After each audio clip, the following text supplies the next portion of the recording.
All right, welcome one and all to Game 3, the ace match in the first series of the day. This is Rifkin, and of course casting with Zombie Grub. Spotted here in the upper right corner of Derelict Watcher, representing Team Alien Invasion. It's the blue Terran player Revenge. And the bottom left's going to be the yellow Protoss player Arthur.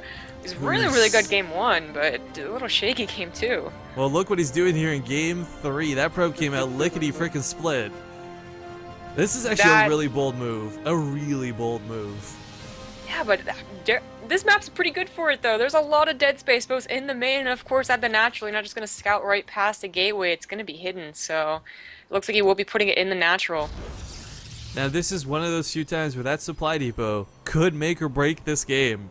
If he does the barracks and he does full wall off, if he catches wind of this, he can keep Arthur out of the base. Zealots, while they are a little bit stronger than Zerglings, suffer from the same problem where SCVs can just out-repair their damage. But oh no, if he puts the barracks a little further back, it's going to be a little bit harder to get that wall off, and ugh. I think Arthur has been seeing that every single game and is going, you know what, I'm not going to let you do that anymore. I'm just going to go ahead and get a one gateway, not double gateway. Oh, this is going to be for Stalkers, I think. Yeah, it looks like similar to what, oh my god, what his name, versus Innovation at Pro League did. But he's not proxying the Cybernetics Core. Ooh, yeah, he's brought the probe back home. No pylon going at home either. But, okay, so what he's doing for this, I want to explain to everybody real quick. This is not an all-in. If you do a 2-gate proxy, yeah, that's pretty all-in. You win or you lose. What he's doing right now is very risky, but has the potential to do a lot of damage without dedicating his entire game to it. Yeah, it's very true, but looks just to be light pressure. Like, he's not even getting that, Cybernetics Core right now. Of course, he doesn't have... He's got to wait for that pylon to finish up. She'll be yeah, he's got to wait for the pylon to finish, of course. There he goes, but it's... Are you gonna wait? Yeah, oh my god, this has been done. Yo, this is really... Oh, no. Because look what's coming out. It's going to be a Reaper first. And while it doesn't have to dance around at home, there's going to be nothing in Arthur's base to defend against it.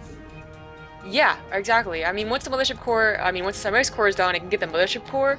But I think how it's timed up, the Reaper will be there before that'll happen. And if Arthur even decides to get a Militia Core that quickly... He's going to have to dedicate the resource to that Stalker first. He's not going to have the money to pump out a Mothership Core immediately. Yeah, that too. Wow, okay, so the Zealot does come out. The supply depots are not there. He's just going to walk straight up, kill that SCV. Reactor means that there's no production either. It's only going to be SCVs versus a Zealot. And with this one Reaper coming home, it can definitely eventually deal with the Zealot, but by the time the Zealot dies, the Stalker will already be on the field, chronoing it out like a madman here. Arthur throwing down yet another chrono boost. But okay, full wall off here now. Zealot's going to be kind of forced to just dance around a little bit. But here comes that Stalker. Stalker does push back the Reaper. Reaper can't really do anything against the Stalker, and this means that the SCVs at the front will also go down, building the bunker and the supply depot. They should not get up. Revenge does pull.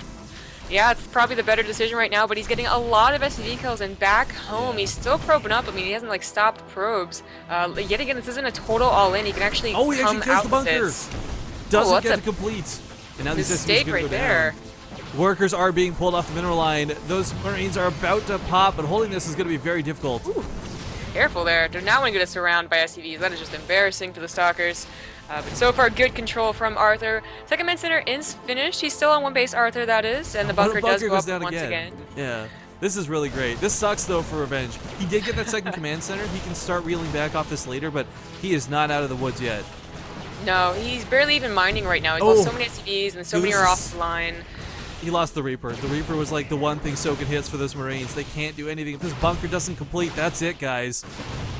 Yeah, I really do think this is already... I mean, the fourth Stalker is on the way. He doesn't even have enough Marines to tackle us, even if they get up close and personal. Oh, could get one of them. One Stalker goes down for... The bunker's about to complete, but that last Marine can't actually get in there.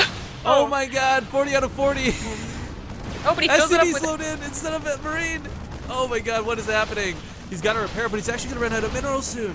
He's got the mule drop, but look how low his mineral count is. Repairing is not even something he can cost-effectively do. He has 5 SCVs against 26 probes. Oh my god. If this was an orbital, he would still be in this. But, oh man, this is I feel too much damage early on.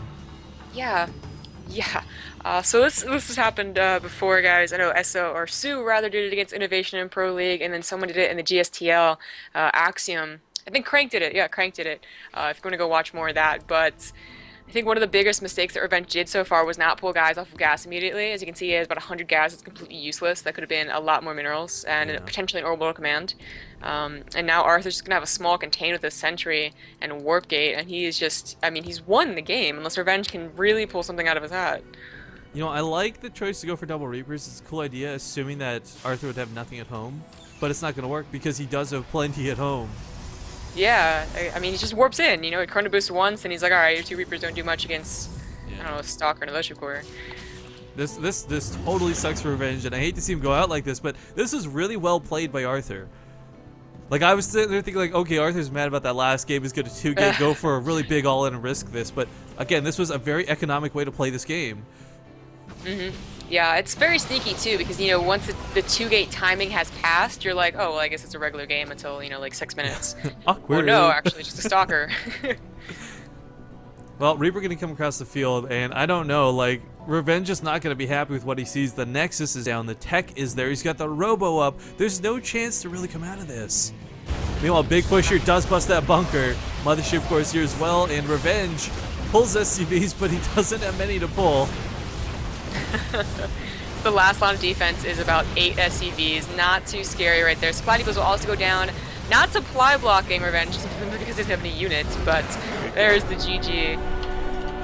You know, when 800 euro are on the line, though, I totally understand sticking in it as long as possible.